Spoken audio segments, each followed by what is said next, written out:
Welcome, everybody, to the Old Time Boxing Show on the Gruely Crew Sports Network. I'm your host for the Old Time Boxing Show, Mike Goodpaster, and I want to remind everybody to go check out the Retired Boxers Foundation, our main sponsor, on Facebook. Jackie Richardson and Alex Ramos, they do great work for retired boxers.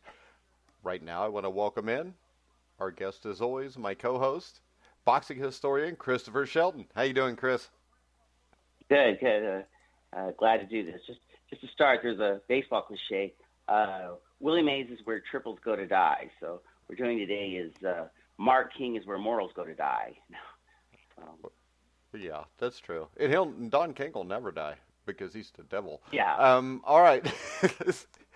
So we're going to look at terrible Tim Witherspoon today, a guy who did not have a long amateur career, to say the least. He had 6 amateur bouts, losing his last to Marvis Frazier on decision after getting knocked down. He made his professional debut with a TKO over Joe Adams, October 30th, 1979. And he was a guy that actually worked as a sparring partner for Muhammad Ali also, Chris. Quite a few people, I think, they ran off the list, and he said he'd become a professional sparring partner, which I guess that's where he gets his experience and stuff, because he does come in, with quite a few skills, and yeah, Ali's the biggest name, and Ali stuck with him sort of as a, if not a friend, a person that was kind of like an older uncle, somebody kind of looking out for him, sort of. Yeah, and his first big win, or high-profile fight, he knocked out future world cruiserweight champion Alonzo Ratliff, after which he made a deal with the devil, Don King. Yeah, that's an impressive win over the Ratliff, because he was like a long reach and such like that. But yeah, I guess Witherspoon said at that moment, he's just starting to be high profile. He can hear distinctly amongst everybody, "Terrible Tim, terrible Tim." It's the same voice coming at him, and he can't seem to avoid it. And it's Don King, and Don King starts offering you stuff, and nobody else is quite offering you anything, and doesn't get you a title fight and get you money, and sounds good, You figure even if you rip 2 off, well, so what? You get half of it or something. But it is a deal with the devil, and he regretted it, but he was stuck with it. Yeah. And you look at this, Don King did work quickly for him, though. He beats Luis Acosta, and then he fights Ronaldo Snipes. Snipes had given Larry Holmes trouble, knocked Holmes down in a 1981 title fight. That's really interesting, right? Yeah, and the win over Snipes puts him in position to have a shot. And the great thing about Don King was kind of like today. It was, I think, June of 1982. He beats Snipes. He's ranked so he can get a title shot. So, we'll just wait a year and then fight Larry Holmes. But the Ronaldo Snipes fight, which he won by majority decision, is what really put him on the map in the heavyweight division. Yeah, and I did think Snipes won the fight. Witherspoon's involved in a lot of fights that seem to go the distance and wind up in a majority decision, split decision, and they are pretty close. I thought this one was a little less close. I really just thought Snipes outboxed him, but it is what it is, and I'm sort of glad Witherspoon moved on, because when he faced Larry Holmes, it was a really great fight, and things are meant to be the way. And at that point, you got to, hey, Don King, look at the man. He's getting me a title fight, a questionable win over a name opponent. So right now, Don King's the man. Yeah, and King gets him a shot against Larry Holmes. And this is at a point, really, where I think Don King's just trying to make sure that he keeps control of the heavyweight division. Holmes is getting a little older. They fight Tim Witherspoon, who really only had the fights against Ratliff and Snipes. And for some reason, those 2 fights get him ranked number 3. He gets to fight on a pay-per-view card against Larry Holmes. Holmes makes $2.1 million, which I'm sure he didn't make near that. And Witherspoon was promised $250,000. The interesting story here is the official date. The reason Holmes says that he had trouble with Witherspoon, I don't know if you've heard this story before or not, but he had diarrhea when he woke up the morning of the fight. He said he got it because he ate a lot of corn and rice and steak. And that was after the weigh-in. He weighed in at 213, and he said he thinks that he lost a lot of his strength, or left a lot of his strength in the bathroom. I think that's I don't think it's a good analogy, but I'll say this for Witherspoon. for when he fought Ratcliffe. One of the interesting things, he gets off to a really quick start, and then he's sort of dominating, and he kind of fades out a little bit. And it's going to be a pattern throughout his career. When he really needs to do something, he's on, and when he has something, he kind of lets down. So Holmes was something he was really charged up for, and he set up a great defense. He basically had his defense just stuck right at Holmes' jab. I never realized how uncreative Holmes' jab was, because he's just snapping that jab right into Witherspoon's gloves. Witherspoon's blocking pretty much every jab, and then when Holmes tries to go to the body, Witherspoon's waiting for it. He's countering, and countering brilliantly against Holmes. It's surprising either nobody else did it, or B, that Holmes didn't seem to adapt better to it. So some of the early rounds, it's sort of questionable whether you give the earlier rounds to Holmes and stuff, because he is throwing more punches and stuff. But really, Witherspoon's defense, specifically against Holmes, is terrific.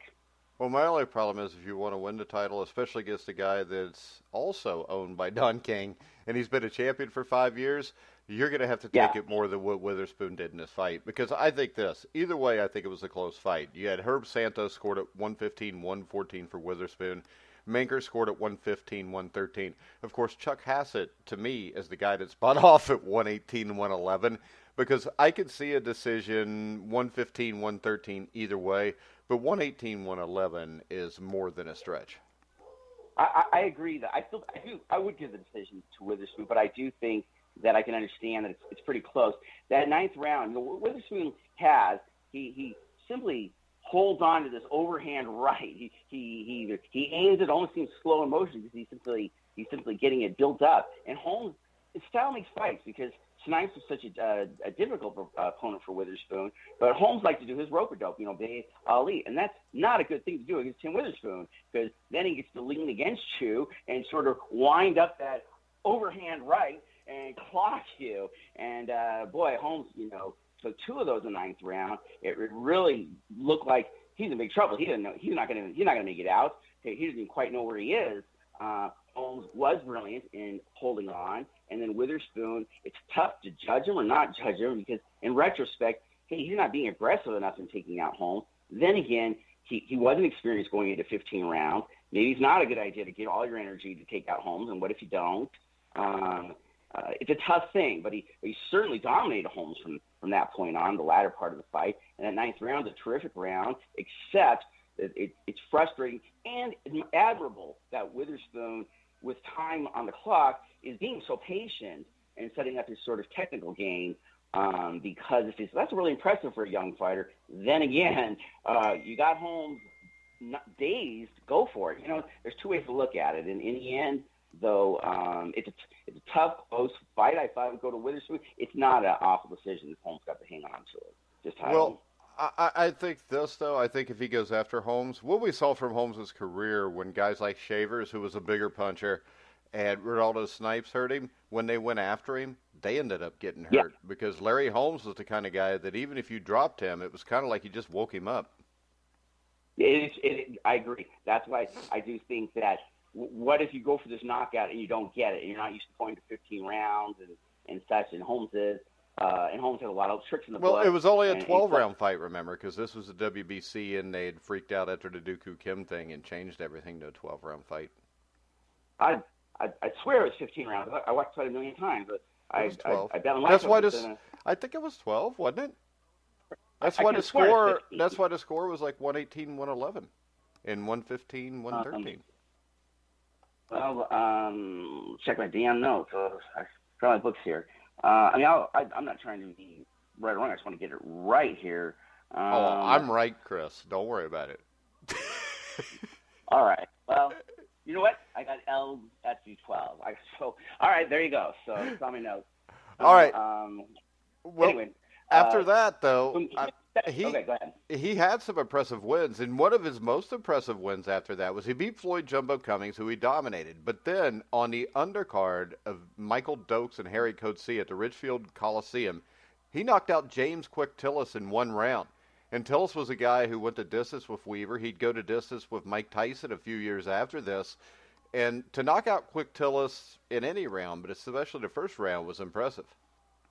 Oh, yeah, because that was just the first person to go the distance against Mike Tyson. So he's a good boxer. If he wanted to just kind of stay up, he was able to do that. And Angelo Dundee was joking. Now we know we call him Quick Tillis. He took a fall and stuff, but it is an impressive win for Witherspoon. And it is.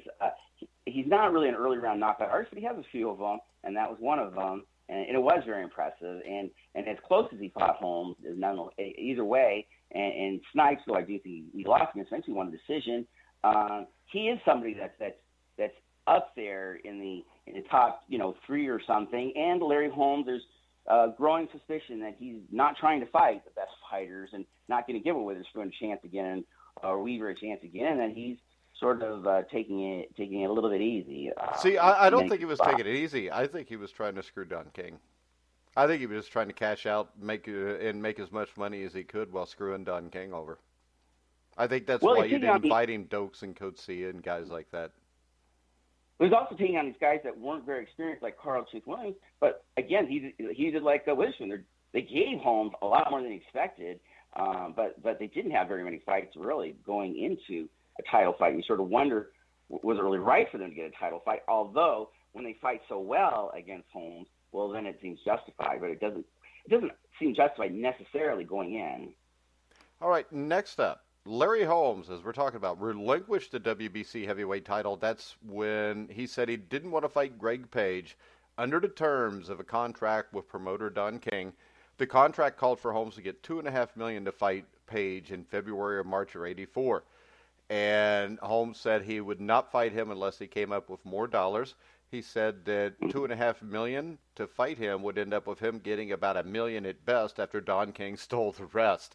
So I think right there, that comment will tell you. I don't think for a second Larry Holmes was worried about fighting Greg Page.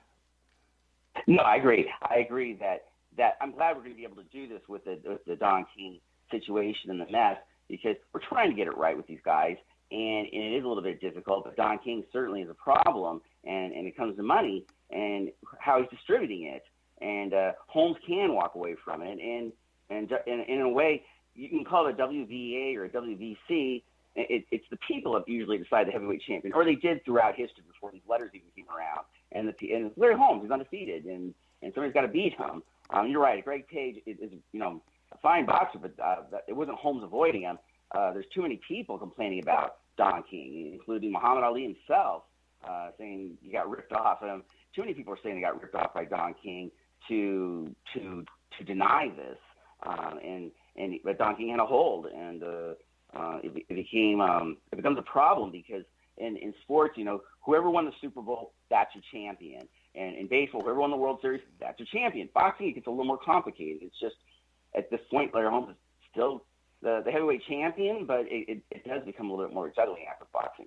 All right, since Holmes relinquished the title, that meant that Don King could throw his two highest-rated heavyweights that he had that were the property of Don King, Tim Witherspoon and Greg Page, together in Nevada, Friday night, March the 9th, 1984, and in a fight that I would say the word scintillating will never be used for, Tim Witherspoon won a majority decision.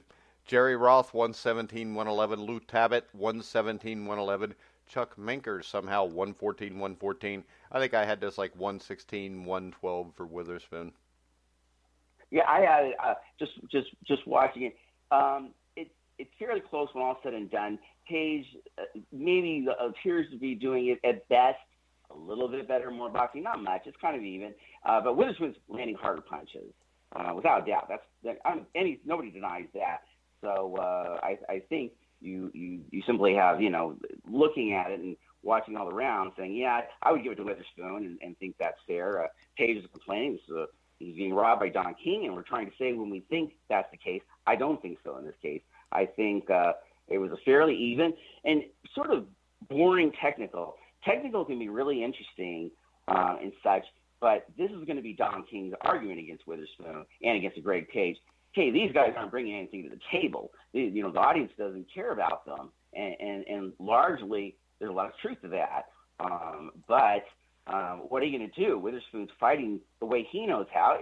It's fine. It's not looking good against certain opponents. Not looking good as a boxer. It's just not. As you said, scintillating. And It hasn't happened yet, but the Mike Tyson thing's going to explode. And what people want is, Jack Dempsey, Sonny Liston. They want a quick knockout artist again. And these fights are going the distance and they're kind of dull. And I think Greg Page and Tim Witherspoon. Now, I do think Tim Witherspoon is an interesting boxer to watch, but lots of people at the time didn't think so. Well, I think a lot of that was the people he was fighting. The style matchups were bad. He defends his title 5 months later against Panklin Thomas. This is cool because I got to interview almost everybody we're talking about today. But Witherspoon loses to Panklin Thomas by a majority decision, which Hal Miller, who scored at 114, must have come in and started judging about the 11th round. I don't know. Panklin Thomas, I think, won the fight early. I think Witherspoon did better at the end, but I think Thomas deserved a decision here. I do too. I don't even think this one's particularly close. And I have to, because we've been doing these guys, I'm running over the same names and watching their bouts over and over. I've grown to have such a greater appreciation of Panklin Thomas than memory served me. A lot of times you're getting caught up in how he fought against Tyson, or he's on drugs, or he's not. You get caught up in things. But at this point in his career, when he won the title and took it away from Witherspoon, deservedly, he's got a hell of a jab. And don't forget his right, though sometimes he seems to forget his right. But he was an excellent boxer at that moment. And it's unfortunate, I've done drugs too. I understand it's easy to screw up, but it's too bad Panklin Thomas did that and screwed up, because he's an excellent boxer at that point. I think he defeats Tim Witherspoon fairly easy. It would have been very disappointing to see Witherspoon get the decision. And it's just because Panklin Thomas was such a great boxer at that particular moment. Yeah, and Thomas, you got to remember about the time that he fought against Mike Tyson, also had an injured left shoulder and still fought the fight anyway. An eye problem. And I'm not saying he would have won, but I think Panklin Thomas at 100% would have given Mike Tyson all kind of hell. Oh yeah, because he gave him trouble just for the 6 rounds. That Tyson was having more trouble with Panklin Thomas for the first 5 rounds than I think he had with anybody. Yeah, he lost a couple rounds in that fight. Rounds. Yeah. Yeah, he was struggling what to do a little bit. Yeah. Then next up, in Buffalo at the Memorial Auditorium, and this was on the undercard of that classic Tony Tubbs, Greg Page heavyweight title fight. You had Tim Witherspoon knock James Broad. They used to call him Broadaxe. I used to like to call him Broadass because he weighed 261 pounds. And Witherspoon completely destroyed him. Oh, he did. Just destroyed him in 2 rounds.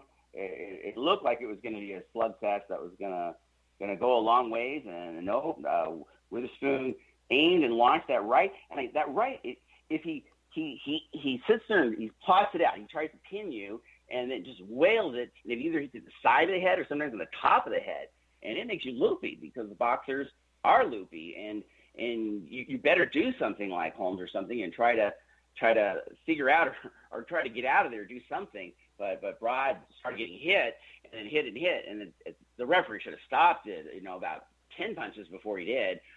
Witherspoon, just this time he went for the kill and got it. He nailed Broad, with it looked like 20, 25 punches or something. It was in brutal punches. Witherspoon's a hard puncher, right and left. He aims at that overhand right, but the man can definitely hit. Yeah, and then next up, he beats James Bonecrusher Smith, who he beat easily by 12-round decision, and this puts him back in play to get a title shot. Yeah, and even the Bonecrusher Smith, it was almost, should have seen him go the distance. I mean, Bonecrusher seems so outclassed. He's getting beat up. He's not winning any rounds. Is it really necessary to take, because Tim Witherspoon's hitting him hard. Should have seen him go the distance, but it did. I guess, Bonecrusher Smith survived it. But, yeah, it was a pretty easy victory for Witherspoon at the time, considering what would happen later. And I'll let you go. All right, next up, he gets a title shot against Tony Tubbs. Tony Tubbs, who had beaten Greg Page in that classic Ali Frazier-like first fight. I'm kidding, by the way. But Tim Witherspoon beats Tony Tubbs by unanimous majority decision. And this was a terrible fight. And Tony Tubbs came in at 244 pounds, which was 15 pounds heavier than when he won the title against Greg Page. Witherspoon tested positive for marijuana after the fight. the WBA fined him $25,000, which Yeah, really sucks because he only made 50,000. They've ordered him to give a rematch, but Tubbs cited an injured shoulder, withdrew, never fought the rematch. So what the it's a hell? little bit disappointing because the fight itself is actually pretty good and fairly technical. The problems are, first of all, the marijuana thing. That's the stupidest thing in the world. That didn't help, Witherspoon with any advantage. But Tubbs looked very impressive as a boxer with his footwork and stuff, and his hand speed against Page, and he didn't look as sharp against Witherspoon. So he still was interesting enough that you had sort of a stylist battle, but it was technical when maybe it shouldn't have been as technical, because maybe Tubbs should have been a better boxer and done better. But either way, he had the same thing. He was undefeated, and all of a sudden everybody's his friend. And he came way overweight, and that's it's so easy for people like us who struggling for whatever to say, this is your chance, this is your opportunity, don't blow it. And we're going to be doing an interview today where so many times the person blew it, where they sort of had everything. And so Tony Tubbs doesn't really have a reputation. Yeah, really that's the story. That's the story of the 1980 heavyweight division. There was guys that were really talented that just for some reason were not disciplined enough to be great fighters. And Witherspoon has, instead of a rematch with Tubbs, actually goes to Wembley Stadium, fights in front of 40,000 people against Frank Bruno, and he shows up 15 to 20 pounds over his normal weight. But luckily, he's fighting Frank Bruno, who's terrible. And that's for everybody in England that thinks Frank Bruno is good. This fight will show you that he wasn't, because Tim Witherspoon was 235. When he won the title, he was 220. And he actually, at his highest weight, wore out Frank Bruno and knocked him out. Yeah, actually, this is one of those that, because we do it for the interview and watch it again, my perceptions were changed. You don't watch these there's a million boxing bouts. Which ones you watch over and over again? I'm not going to. This one didn't seem like just like, wow, real impressive Witherspoon. The only time he ever came into a bout as champion and won. But Witherspoon really doesn't look very good throughout the bout. He doesn't look like he's really ready but Bruno's not really taking him out. He's scoring and such like that. And then Witherspoon, Bruno nailed him, and Witherspoon nailed him right back. And this time Bruno went down. And it's fortunate that Witherspoon still has power and the ability to take out Bruno. But as you said, it's Bruno, and so these things aren't given the kind of weight. And it's even sort of questionable, because you always hear that Witherspoon is a two-time champion, but champion still is Muhammad Ali, those kind of people. And it feels like the term champion is being weakened by all these people beating each other when they're out of shape and not at their best, and using the term champion, that it's almost cheapening it to a certain degree, and Holmes getting older and such like that. So the 80s are sort of disappointing with about 20 champions. Yet we don't think about too many of them as being as good a boxers as they really are. Tony Tubbs is a good boxer. Witherspoon's a great boxer. We just don't remember them because they came in big fights, not prepared, overweight, and disappointing. All right, now Witherspoon was scheduled again to defend against Tony Tubbs, who withdrew, citing a shoulder injury. And against Tim Witherspoon's wishes, James Bone Crusher Smith was the guy who was substituted. And I think the reason this was against his wishes, and I interviewed Witherspoon about 5 years ago, was because he had been training for Tony Tubbs' style, which was completely different than Bone Crusher Smith. And Bone Crusher at the opening bell ran out and just started throwing punches, because I don't think he wanted to get embarrassed like he did the time before. Witherspoon was 2 pounds lighter than he was against Bruno, but he was still out of shape. And Bone Crusher Smith gave Witherspoon an ass whooping in this fight. It went quick in the first round, and already Witherspoon and Don King are having a nightmare relationship. Because even before the Bruno fight, Witherspoon said he wasn't going to fight a couple times, and he said, "I'm getting ripped off. This guy's not paying me." And there's a lot of problems. And Don King's bad mouthing Witherspoon because this guy, he's a million problems. He's got a bunch of problems, a bunch of people around him who are in his ear. They aren't looking out for his best interest. And so there's problems galore as Witherspoon comes in with a lot of problems on his mind. everybody talking in his ear. He's overweight, and Bone Crusher Smith just steps in and just starts beating him from the first punch.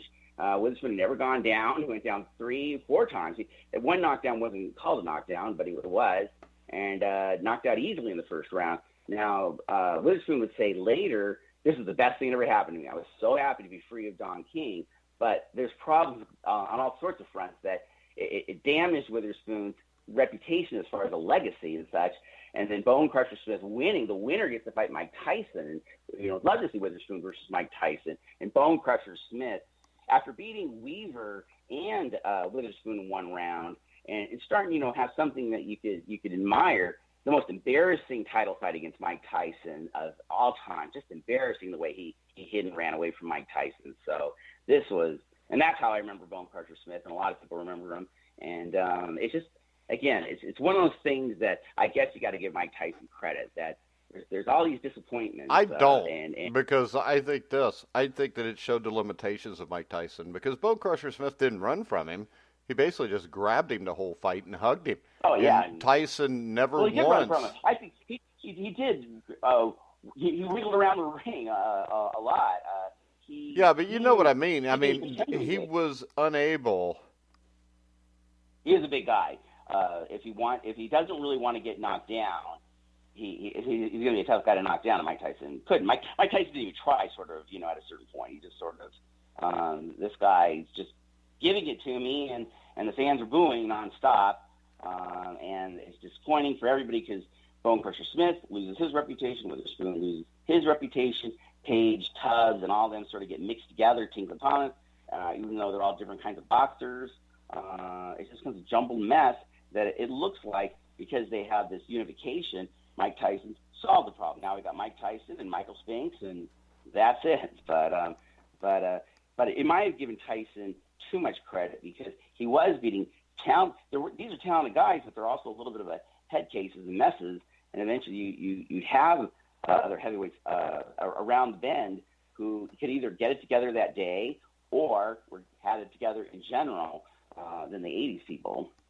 All right, then after the Bone Crusher Smith loss, which cost him his title, he beat Mark Wills. He beat Mike Williams, who was undefeated at the time. And if you remember, Mike Williams was the guy who played Union Kane in Rocky V.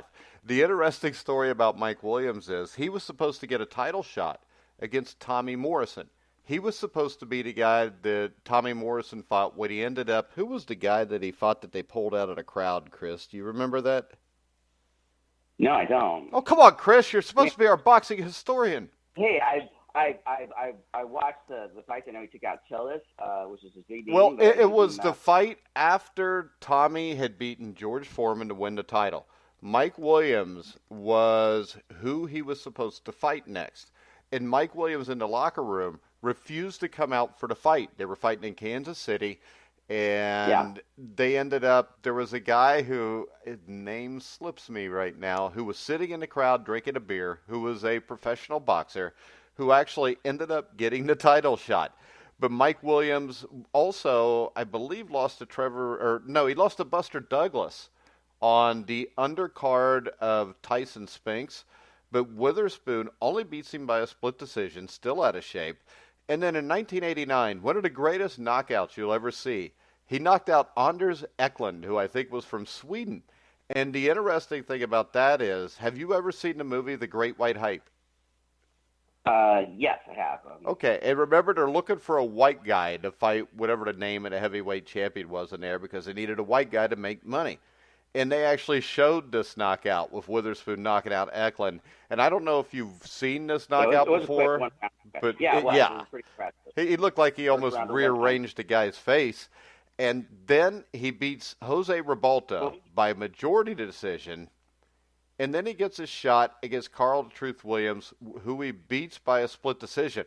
Now, if he was still run by Don King, he'd have a title shot coming up next, but he's not. Yeah, I'd like to throw in my own just 2 cents on that. When he fought Mike Williams, it was just a couple fights after Bone Crusher Smith, he still looked like he might be a player in the scene. But even after that victory, he suddenly dropped from the scene.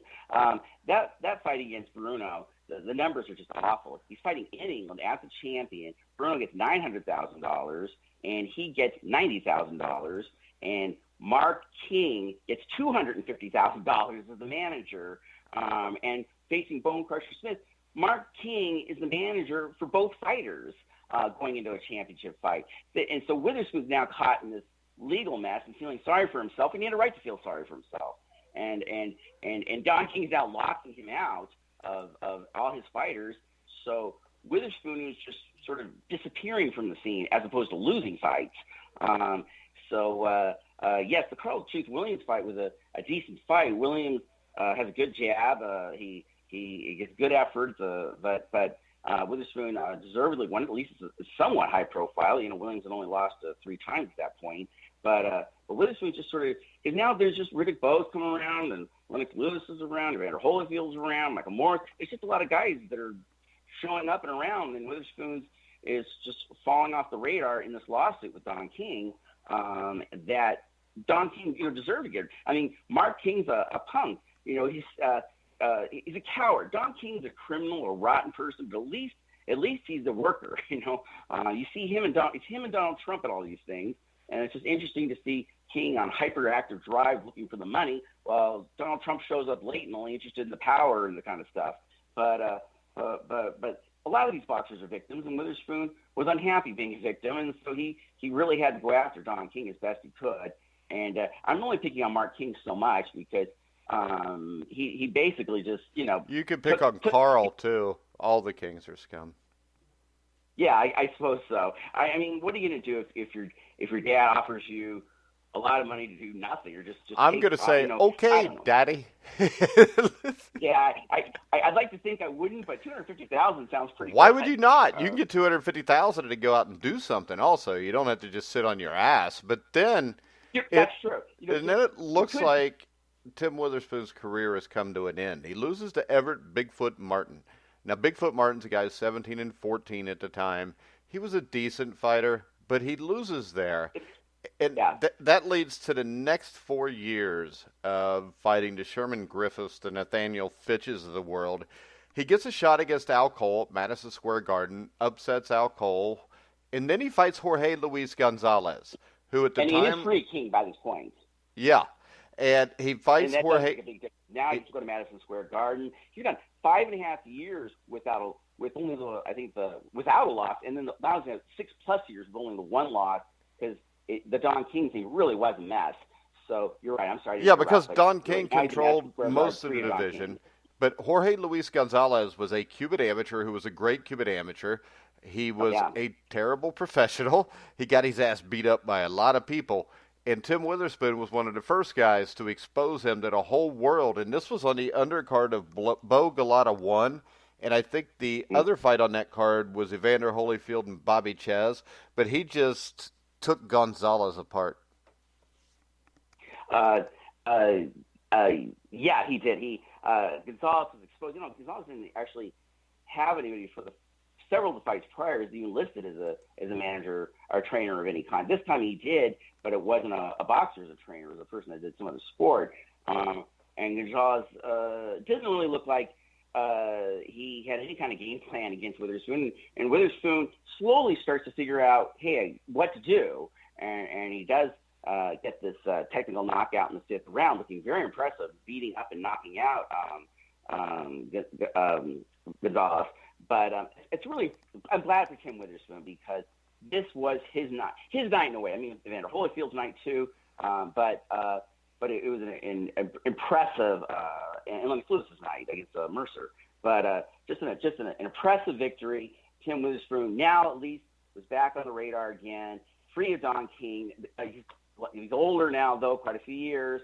And but yeah, that was really his night, and just good for him. I like him, Tim Witherspoon, a lot. I just get disappointed, not because people can be disappointing me too, but this time he has something to prove. He's such a better boxer than when he's looking good. When he's looking good, then he's got to undermine it, sort of. But maybe I do that too. I just undermine it with a lot less money involved. Yeah. And then he fights Ray Mercer. And this is a fight where I actually thought Witherspoon won the fight. I did too. I felt he won the fight too. It was a close fight. It was a good fight, a good slugfest. These guys are hitting each other hard. They're mostly staying in the center of the ring. I understand the sentiment for Mercer because Mercer was really high profile with 2 losses against Evander Holyfield and Lennox Lewis, but held great fights. And some people thought he won, certainly against Lewis. Some people thought he beat Holyfield. I didn't think he defeated Holyfield. No way. But there was sympathy for Mercer, and that the judges were against him.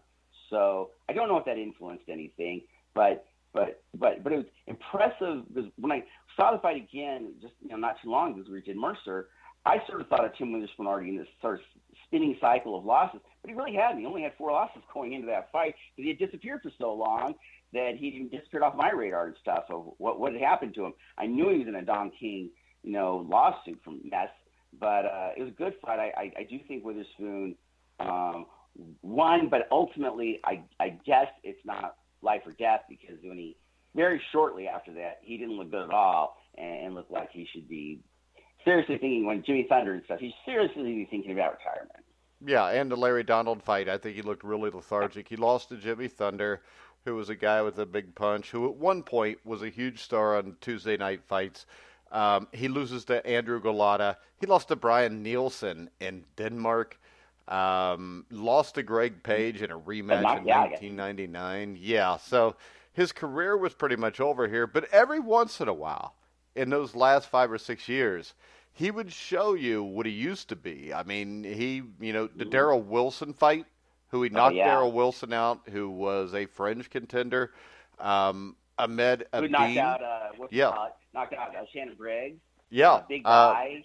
Yeah. And then a second round knockout. But I mean, this guy's you knocked out. Put some exclamation points on it. Yeah. I was seriously when he hits the ground. Now I already know he's going to lift, but if I'd watched it live, I would have thought this guy, this is going to be serious brain damage and stuff. I mean, he's looking really bad after the knockout by Witherspoon. And Witherspoon still has that right. And this time what had happened in his last few aging years is the overhand right, maybe because of something, had turned into basically he was doing it now really over the top, almost clubbing somebody over the head with it.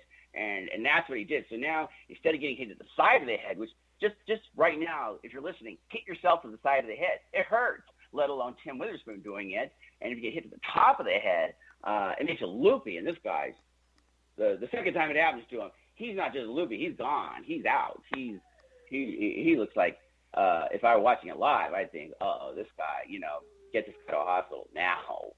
Well, and I think when we look back at the heavyweights of the 80s, guys like Page, Tubbs, Witherspoon, these were all really talented guys that I think a lot of their issues was concentration, which means Don King, where they weren't really always concentrated on what they had to do in the fight. They were just trying to keep their hand on their wallet so when their money got stole, they might be able to stop it. And Tim Witherspoon to me is a guy who, if he's not treated that way, by 1986, I think he's the heavyweight champion of the world. And I don't know that if a completely right Tim Witherspoon in the style he fought, I'm not so sure Mike Tyson beats him. Yeah, it's an interesting thing. It's tough because of as I said, next to Pinklon Thomas. If Pinklon Thomas, is in top form, the guy that fought Witherspoon, I'm not sure Mike Tyson beats Pinklon Thomas. Well, hell, Tony Tubbs, if he weighed 220 pounds, that dude could flat out box. One thing's for sure, if you were preparing, if you spent time training and preparing to fight Tony Tubbs, nothing could be weirder than hearing there's a switch. It's Bone Crusher Smith.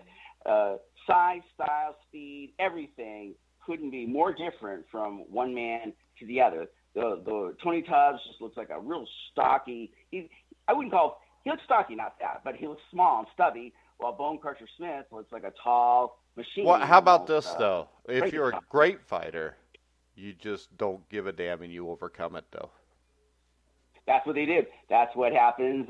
That's why you got to give Larry Holmes the credit that we have been giving to him, and the frustration is that he comes up with a way. When things go wrong, when he's underprepared, when he's not having his night, and it's his fault too at times, or the opponent, he starts coming up with stuff. Even things like maneuvering to his corner at the round end so that he gets the full minute and the other person gets about 48 seconds or something.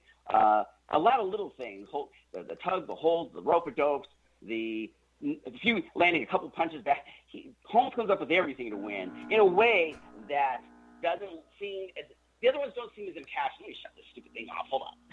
You got your vibrator on, Chris? Thank you. But the other ones, that's what you're right in the sense that these other guys don't seem as impassioned as Larry Holmes. Holmes doesn't want to lose when he's got that undefeated record, and when things go wrong, he pulls out anything in the book and comes up with new stuff. And the other guys don't. They either have a great night or they're not quite ready that night, or Witherspoon loses concentration within a bout and then pulls it together within that same bout. All right, Chris.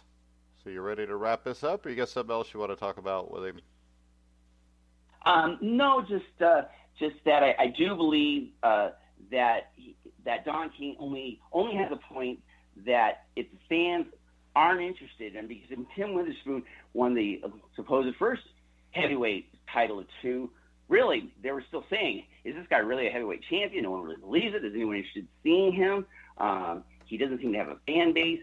And Don King's saying, that causes me problems if the guy brings nothing to the table. Nonetheless, Don King's has killed 2 people, and that we know of.